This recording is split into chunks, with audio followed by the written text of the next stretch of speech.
जय गुरु जी, संगत जी, शुक्राना गुरु जी। गुरु जी के चमत्कारों के भंडार चैनल पर आपका स्वागत है। चैनल को लाइक करें, सब्सक्राइब करें और शेयर करें। आइए संगत जी, श्री शिव महापुराण में पढ़ते हैं आज हम शतरुद्र संहिता सप्तम खंड, शिव के 5 अवतार। शौनक जी बोले, हे व्यास जी के शिष्य सूत जी, अब आप मुझे शिव जी के अवतारों की वह कथा सुनाइए जो परम कल्याणमयी है तथा जिनसे सज्जन पुरुषों का हित हुआ है। सूत जी कहने लगे, हे मुने, अब आप ध्यानपूर्वक शिव अवतारों की पवित्र कथा को सुनो। यही कथा पूर्व काल में सनत कुमार जी ने साक्षात शिव स्वरूप नंदीश्वर से पूछी थी, सो मैं वही कथा आप लोगों से वर्णन करता हूँ। श्वेत लोहित नामक 19वें मनवंतर में सद्योजात नाम का अवतार हुआ था। उस काल में ध्यान मगन ब्रह्मा जी का शिवा से शिव जी का अवतार हुआ। उनका वर्ण श्वेत लोहित था, उनका नाम सद्योजात हुआ। ब्रह्मा जी ने उन्हें शिव जानकर चिंतन किया। तब उनसे सुनंदन, नंदन, विश्वनंदन आदि 4 कुमार और प्रकट हुए। इस पर सद्योजात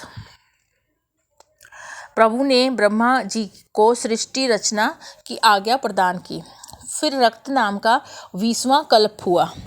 उसमें ब्रह्मा जी रक्त वर्ण के हुए। उनके चिंतन करने पर वैसा ही रक्त वर्ण वाला तथा लाल नेत्रों वाला पुत्र उत्पन्न हुआ। उनको कामदेव नामक शिव जानकर ब्रह्मा जी की स्तुति की। फिर इन लाल वस्त्रधारी को विराज, विवाह, विशाल और विश्वभावना नामक 4 पुत्र उत्पन्न हुए। उन्होंने भी ब्रह्मा जी को सृष्टि रचना का आदेश दिया। फिर 21वां पीतवास नामक कल्प हुआ। पुत्र की इच्छा वाले ब्रह्मा जी के एक तेजस्वी दीर्घ भुजाओं वाला कुमार प्रकट हुआ।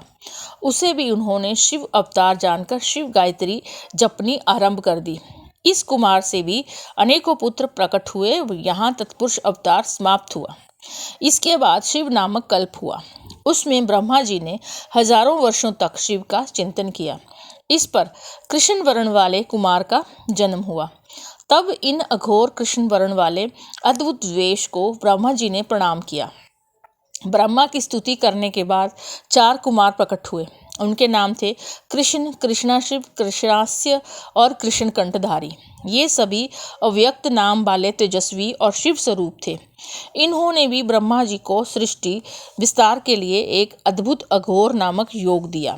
इसीलिए इन्हें अघोर अवतार नाम से कहा गया। इसके पश्चात विश्व स्वरूप नाम का कल्प हुआ, जिसमें ब्रह्मा जी के चिंतन से सरस्वती का प्रादुर्भाव हुआ। तभी वैसा ही वेश धारण किए हुए शिव का भी कुमार रूप में अवतार हुआ। तब उन ईश को ब्रह्मा जी ने प्रणाम किया।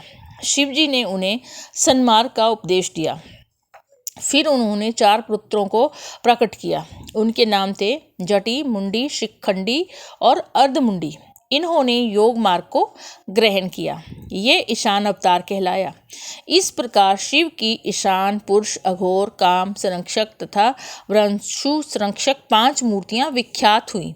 जो पुरुष इन मूर्तियों की वंदना करता है तथा इस महात्म्य को सुनता या पढ़ता है, वह सभी भोगों को प्राप्त करके परम गति को प्राप्त करता है। शिव की मूर्तियों का वर्णन।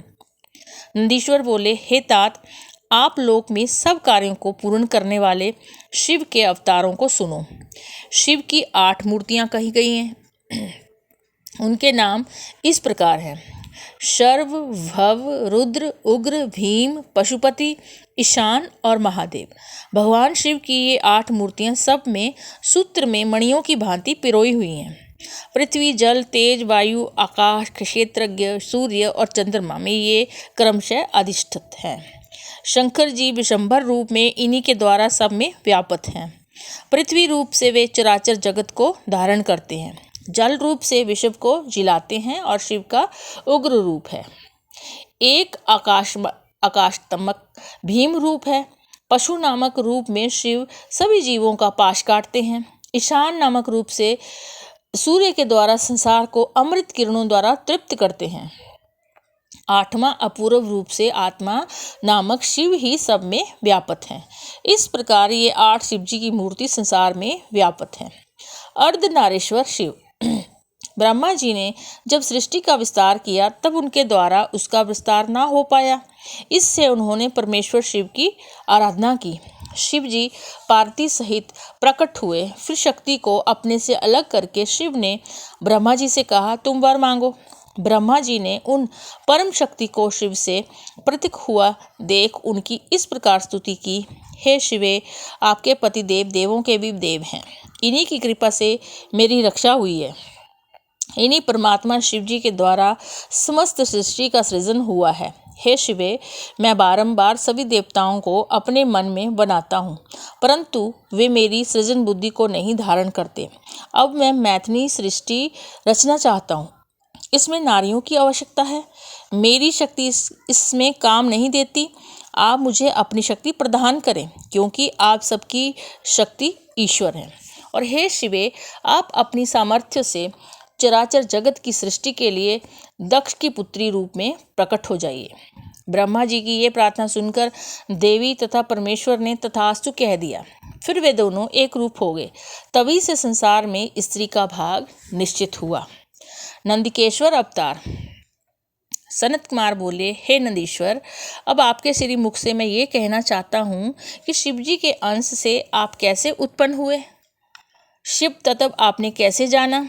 नंदीश्वर बोले, हे सनत कुमार जी, एक समय की बात है कि शिलाद ऋषि ने पुत्र की कामना से तप किया। इंद्र उन्हें वरदान देने को गए। उन्होंने इंद्र से कहा, यदि आप मुझ पर प्रसन्न हैं तो मुझे योनिज तथा मृत्युहीन पुत्र दीजिए। इंद्र ने कहा, मृत्युहीन तो कोई हो ही नहीं सकता, ऐसा सर्वथा असंभव है। हाँ, यदि रुद्र प्रसन्न हो तो ऐसा वर दे सकते हैं। ये सुनकर शिलाद ने महादेव जी की आराधना की। 1000 वर्षों तक घोर तप करने पर उनके शरीर पर दीमक की मिट्टी चढ़ गई। उमा सहित शिव जी उसे वर देने गए। शिव ने उसे अपने हाथों से स्पर्श किया। मुनि की समाधि टूटी। शिव के दर्शन किए। शिव के चरणों में गिरकर मुनि ने प्रणाम किया और स्तुति करने लगा। शिव जी से मृत्यु रहित पुत्र का वरदान मांगा। शिव ने एवं वस्तु कह दिया और अंतर्ध्यान हो गए। शिलाद ने ये सारा वृत्तांत ऋषियों को सुनाया तथा यज्ञ करने को आंगन खोदने लगा। तभी मैं शिव आज्ञा से उनके यहाँ प्रलय अग्नि के समान चमकने वाला पुत्र प्रकट हो गया। देवताओं ने फूलों की वर्षा की। 3 नेत्र वाला चतुर्भुज और जटा मुकुटधारी बालक को देख पिता ने भारी खुशी मनाई। मैं पर्णकुटी में पिता के साथ गया। वहाँ साधारण बालक बन गया। इससे पिता को दुख हुआ, परंतु पुत्र स्नेह के कारण मेरे सभी जाति कर्म किए मेरा नाम नंदी रखा। मुझे अल्पायु में ही वेद शास्त्रों का अध्ययन करा दिया गया। तब एक दिन मित्र वरुण नामक ऋषि वहां आए। वे मुझे देखकर भारी विस्मय करने लगे कि इतनी थोड़ी अवस्था में इस बालक ने सभी शास्त्र पढ़ लिए, परंतु ये अल्प आयु वाला है। 1 वर्ष ही इसकी आयु शेष है। ये सुनकर पिता भारी दुखी हुए और वे रोने लगे। तब मैंने कहा, पिताजी, मुझे कोई भी नहीं मार सकता, आप चिंता ना करें। मैं शिवजी की तपस्या के द्वारा मृत्यु को जीत लूँगा। ऐसा कहकर मैं एक महावन में तप हेतु चल दिया। महावन में जाकर मैंने घोर तप किया। तब शिवजी माता पार्वती के साथ वहाँ आए और मुझे वर मांगने को कहा। शिवजी ने हाथ पकड़कर कहा, तुम तो मेरे ही स्वरूप हो, तुम्हें मृत्यु का भय कैसा? फिर मुझे अपने गले से उतारकर एक माला पहनाई। इससे मैं पुनः त्रिनेत्रधारी तथा चतुर्भुज रूप वाला शिव स्वरूप हो गया। शिव ने जटा में से निकाल जल छोड़ा। इससे वहाँ पंचनाद स्थान बन गया। वहाँ जप्तेश्वर शिव हैं तथा नदियाँ हैं। वह स्थान बड़ा महिमामयी है। फिर शिवजी से पार्वती जी ने मुझे मांगकर अपना पुत्र बनाया। शिवजी ने सभी गणों को बुलाकर मुझे गणों का स्वामी नियुक्त किया तथा मुझ सहित बैल पर सवार होकर चल दिए। भैरव अवतार। एक बार सभी देवताओं ने सुमेरु पर्वत पर बैठे हुए ब्रह्मा जी से अविनाशी तत्व पूछा। तब उन्होंने बताया कि हे देवताओं, मैं ही एकमात्र संसार की उत्पत्ति का कारण, अविनाशी, अज, स्वयं तथा अनादि ईश्वर हूँ। मुझसे परे कोई देवता नहीं है। इस पर विष्णु भगवान ने उन्हें समझाते हुए कहा, हे ब्रह्मा जी, तुम ये क्या कर रहे हो? तुम मेरी ही आज्ञा से सृष्टि के करता हो, तुम मेरा अनादर क्यों करते हो? इस पर दोनों में विवाद होने लगा। तब चारों वेदों को बुलाया। चारों वेद मूर्ति धारण करके वहां आए। तब चारों वेदों ने कहा कि जिससे भीतर समस्त भूत निहित हैं तथा जिससे सब कुछ प्रवृत्त होता है और जिसको परम तत्व कहा जाता है वह तो एक रुद्र ही है। इस पर ब्रह्मा विष्णु ने कहा, हे वेदों, ये तो तुम्हारा अज्ञान है। भला पार्थी से रमण करने वाला नंगा धूल दूसरे शिव को परम तत्व कैसे कहा जा सकता है? वह परमात्मा नहीं हो सकते। तभी वहां पर उनके विवाद को सुनकर एक ज्योति प्रकट हुई और उसमें से त्रिशूलधारी आदि अनंत रहित नील रोहित भगवान प्रकट हुए। तब ब्रह्मा जी कहने लगे, हे चंद्रशंख, मैं तुम्हें जानता हूँ। तुम तो मेरे सिर से उत्पन्न हुए हो। रुदन करने के कारण मैंने तुम्हारा नाम रुद्र रखा है। हे पुत्र, तुम मेरी शरण में आओ। ब्रह्मा जी की ये अहंकार पूर्ण वाणी सुनकर शिव जी को बड़ा क्रोध आ गया। उसी क्षण अपने क्रोध से उन्होंने भैरव नामक एक पुरुष को उत्पन्न करके कहा, तुम ब्रह्मा पर शासन करो, फिर संसार का पालन करो। तुम्हारा नाम भक्तों के पाप भक्षण करने के कारण पाप भक्षण भी रहेगा। एक कालराज, तुम मेरी काशीपुरी के अधिपति हो। उस पुरी में जितने पापी हों उन्हें तुम सदा दंड देना। काल भैरव ने शिव की ये आज्ञा सुनते ही अपनी उंगली के नख से ब्रह्मा का सिर काट लिया। ब्रह्मा जी का 5वां सिर कट गया। तब भयभीत ब्रह्मा शत रुद्री का पाठ करने लगे। अब ब्रह्मा विष्णु दोनों को ज्ञान हो गया कि शिव ही ब्रह्मा रूप है। उन दोनों का अहंकार नष्ट हो गया। महादेव जी ने उन्हें अभय दिया। इसके बाद शिव भैरव से बोले, तुम अब इन ब्रह्मा के कपाल को धारण कर इसी के आश्रित होकर भिक्षावृत्ति करते हुए संसार में अपनी ब्रह्म हत्या के पाप को दूर करो। फिर उन्होंने ब्रह्म रूपी कन्या को उत्पन्न करके भैरव से कहा कि हे काल भैरव, जब तक चाहो घूमो, परंतु इस कन्या के काशी में पहुंचने से पूर्व ही तुम भयंकर मूर्ति धारण करके वहां पहुंच जाना। तब इसे कहना कि तू वाराणसी को छोड़कर जहां भी चाहे चली जा। भैरव जी ने महादेव जी की आज्ञा से कापालिक व्रत धारण किया। फिर वे विश्वात्मा कपाल हाथ में लिए काशी में आए। उस कन्या ने तीनों लोकों के भ्रमण में भी उनका पीछा नहीं छोड़ा। एक समय भैरव जी नारायण लोक में पहुँचे। भगवान ने उन शिव रूप को देख उठकर सभी देवों के साथ प्रणाम किया, हाथ जोड़कर उनकी स्तुति की। उन्होंने कमला से भी कहा कि हे देवी, आज हम बड़े धन्य हैं कि जगतपति शिव के दर्शन किए। इन जगतपति ईश्वर के दर्शन से ही मनुष्य इस संसार के आवागमन के चक्कर से छूट जाता है। फिर शिव रूप भैरव जी से पूछा, हे त्रिलोचन, आप किस लिए भ्रमण कर रहे हो? तब विष्णु को उन्होंने बताया कि ब्रह्म हत्या के शर्मनार्थ मैंने ये कापालिक व्रत किया है। फिर लक्ष्मी जी ने भिक्षा में उन्हें स्नोरथी नामक विद्या भेंट की। फिर भैरव जी कपाल रूपी खप्पर में वह विद्या लिए हुए प्रसन्न होकर भिक्षा के लिए दूसरी ओर चले गए। ब्रह्म हत्या उनके पीछे पीछे घूमती रही। फिर भैरव जी काशी अभिमुक्त क्षेत्र में पहुँचे। वहाँ ब्रह्म हत्या पाताल में समा गई। भैरव जी के हाथ से ब्रह्मा का सिर पृथ्वी पर गिर गया। तब वहाँ कपाल मोचन तीर्थ हुआ। भैरव जी ने वहाँ आनंद से नृत्य किया। जो मनुष्य कपाल मोचन का स्मरण करता है उसके इस जन्म तथा दूसरे जन्म के पाप नष्ट हो जाते हैं। जो मनुष्य काशी में जन्म अष्टमी या मंगलवार को कालराज भैरव जी का दर्शन करता है उसके सभी पाप नष्ट हो जाते हैं। कारागार आदि वंदन में पड़ा मनुष्य भी कष्टों से मुक्त हो जाता है। शर्व अवतार। नृसिंह अवतार के समय जब नृसिंह जी ने हिरण्यकश्यपु का वध कर दिया तो शिव जी ने वीरभद्र जी को बुलाकर कहा कि तुम नृसिंह जी के क्रोध को शांत करो। शिव की आज्ञा से गणाध्यक्ष वीरभद्र जी शांत रूप से वहां गए, जैसे पिता पुत्र को समझाता है। हे माधव, आपने संसार के हित के लिए, सुख के लिए अवतार लिया है। आप अविनाशी तथा सबके पालन करते हैं। अब आपने नृसिंह रूप से पृथ्वी का उद्धार करके हिरण्यकश्यपु को मारा है। आपने जिसके लिए अवतार लिया था वह पूर्ण हो गया। अब आप अपने इस भीषण रूप को शांत कीजिए। वीरभद्र की ये बात सुनकर महाघोर कठिन शब्दों में वे कहने लगे, तुम यहाँ से चले जाओ, मैं इस चराचर जगत का संहार करूँगा। यहाँ सब जगह मेरा ही शासन है, मुझ पर किसी का शासन नहीं है। मैं संहार करता हूँ, मैं सभी शक्तियों का प्रवर्तक हूँ, मैं सबका स्वामी हूँ।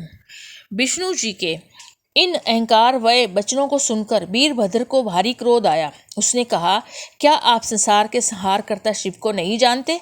आप में असत्यवादिता दिख पड़ती है। मैं तुम्हारे हित के लिए यहाँ शिव की प्रेरणा से आया हूँ, किंतु तुम उनका तत्व न जानकर अहंकार से गरजते हो। हे हरि, तुम उन्हीं शिव के अधीन हो। ये दैत्य भी उन्हीं की शक्ति से आपने मारा है। दक्ष के यज्ञ में मैंने ही तुम्हारा सिर काटा था। तुम्हारे पुत्र ब्रह्मा का 5वां सिर भी काटा गया, जो अभी तक नहीं जमा। क्या ये सब तुम भूल गए?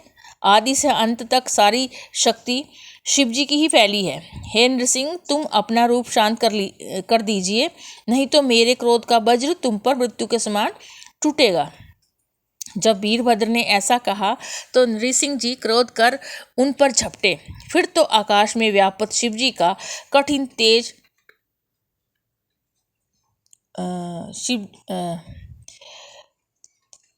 नहीं तो मेरे क्रोध का वज्र तुम पर मृत्यु के समान टूटेगा। जब वीरभद्र ने ऐसा कहा तो नृसिंह जी क्रोध कर उन पर झपटे। फिर तो आकाश में व्याप्त शिव जी का कठिन तेज सर्वत्र प्रकट हो गया।